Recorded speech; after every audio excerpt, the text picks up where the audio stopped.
Hello and welcome दोस्तों, स्वागत है आपका अपने यूट्यूब चैनल फार्मा ब्रदर पर। आज हम इस वीडियो में बात करने वाले हैं most important topics for AIIMS, RRB, DSSB या और भी कोई गवर्नमेंट एग्ज़ाम है जैसे ESIC का होता है फार्मासिस्ट का एग्ज़ाम। उन सभी के लिए ये वीडियो हेल्पफुल होने वाली है।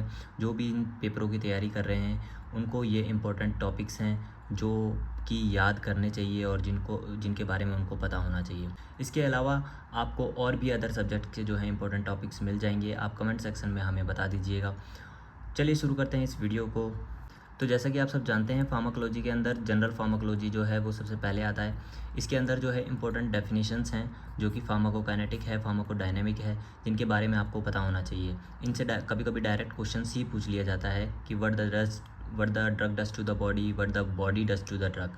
ठीक है, तो इनके बीच में आपको डिफरेंस पता होना चाहिए। इसके अलावा कीमोथेरेपी है। उसके बाद जो है आप रूट ऑफ ड्रग एडमिनिस्ट्रेशन के बारे में बात करेंगे, जिसमें आपका लोकल और सिस्टमिक दोनों के दोनों रूट ऑफ ड्रग एडमिनिस्ट्रेशन आपको पता होने चाहिए। किस रूट ऑफ ड्रग एडमिनिस्ट्रेशन की बायो अवेलेबिलिटी 100% होती है, ये आप मुझे कमेंट सेक्शन में बताइए।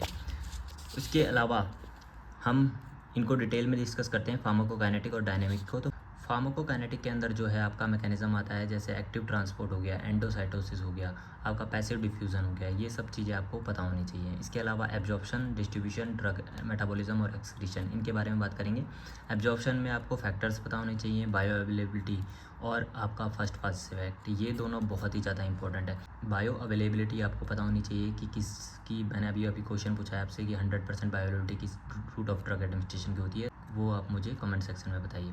First pass effect, pre systemic elimination भी इसको बोलते हैं, फर्स्ट पास मेटाबॉलिज्म भी बोलते हैं। ठीक है, तो ये जो टर्म्स हैं इनकी आपकी डेफिनेशंस और इनके अंदर जो डेफिनेशंस आ रही हैं वो आपको डिटेल में पता होनी चाहिए।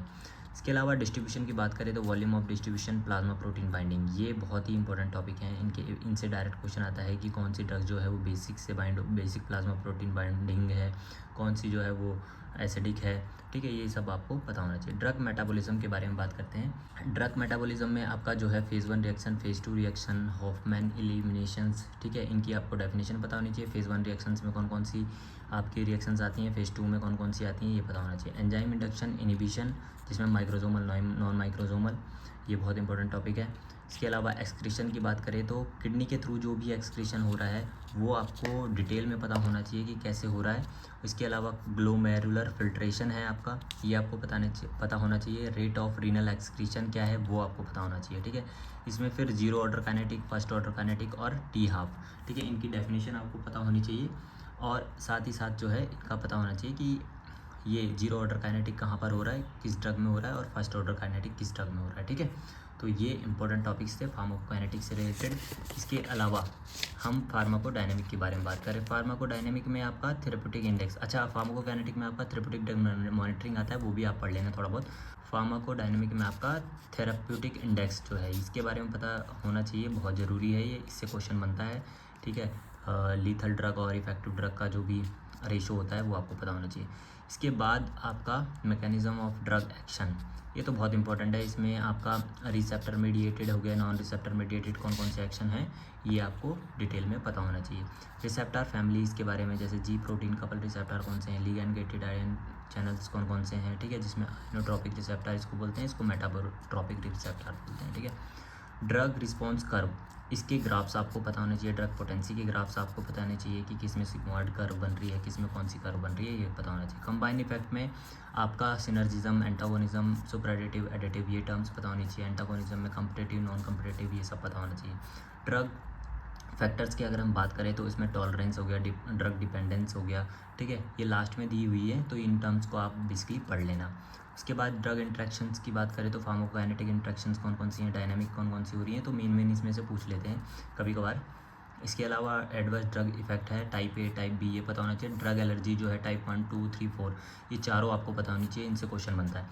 इसके बाद आप क्लिनिकल ट्रायल के बारे में बात करें तो phase 0, phase 1, phase 2, phase 3, phase 4, चारों के नाम आपको पता होने चाहिए, किस में क्या हो रहा है, कितने पीपल्स पर की जा रही है, कौन सी रैंडम है, डबल ब्लाइंड कौन सी है, सिंगल ब्लाइंड कौन सी है, ये सब आपको पता होना चाहिए। ठीक है, किस में IND फाइल जो है वो भरी जा रही है न्यू ड्रग एप्लीकेशन की, ये सब आपको कंपलसरी है जो कि आपको पता होना चाहिए।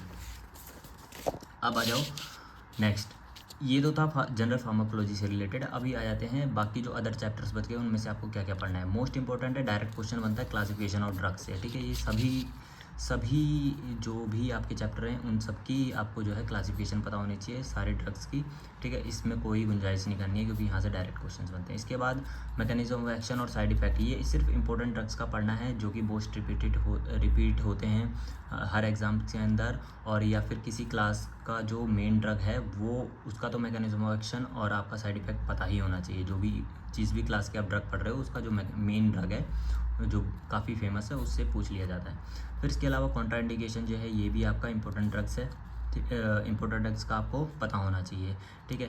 कुछ हैं जैसे टेट्रासाइक्लिन का मिल्क के साथ कॉम्बिनेशन नहीं बनता है, ठीक है। तो ये सब चीज़ें आपको पता होनी चाहिए, डायरेक्ट क्वेश्चंस आते हैं इन सब से।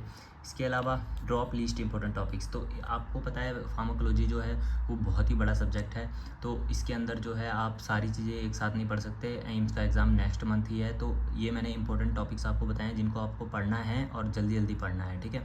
इसके अलावा क्या क्या छोड़ना है ये भी मैं आपको बता दूंगा, कमेंट कीजिए इसके लिए, लाइक करें वीडियो को और शेयर करें, ठीक है। यूट्यूब वगैरह पे आप जो भी है यूट्यूब है, इंस्टा है, दोनों जगह आप फॉलो कर लें हमें, ताकि हर जगह आपको अपडेट मिलती रहे इससे रिलेटेड।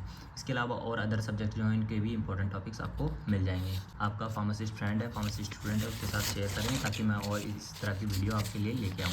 एक क्वेश्चन मैं आपको दे रहा हूँ जो कमेंट सेक्शन में आपको बताना है, उसका तो बताना है, बायो अवेलेबिलिटी वाले का तो बताना ही है। ये है side effect of chloramphenicol. Chloramphenicol का जो है वो साइड इफ़ेक्ट क्या है, ये बहुत जगह पूछा जाता है, तो इसीलिए कमेंट सेक्शन में इसको बताइए, ठीक है। प्रीवियस ईयर एमसीक्यू आपको सॉल्व करते रहने कंटिन्यूसली, क्योंकि इससे आपको आइडिया लगेगा कि कौन से क्वेश्चन जो है वो बहुत ज़्यादा रिपीट हो रहे हैं, ठीक है, ताकि आप उनको ना छोड़ें, उन टॉपिक्स को ना छोड़ें, ठीक है। अगर ये वीडियो आपको हेल्पफुल लगा है तो लाइक करें, शेयर कर लें और सब्सक्राइब करना मत भूलें। कमेंट करो अगर कोई स्पेसिफिक टॉपिक का शॉर्ट रिवीजन चाहिए आपको तो वो आप बता सकते हैं। मिलते हैं नेक्स्ट वीडियो में। Till than happy studying and best of luck your exam. जय हिंद, जय भारत।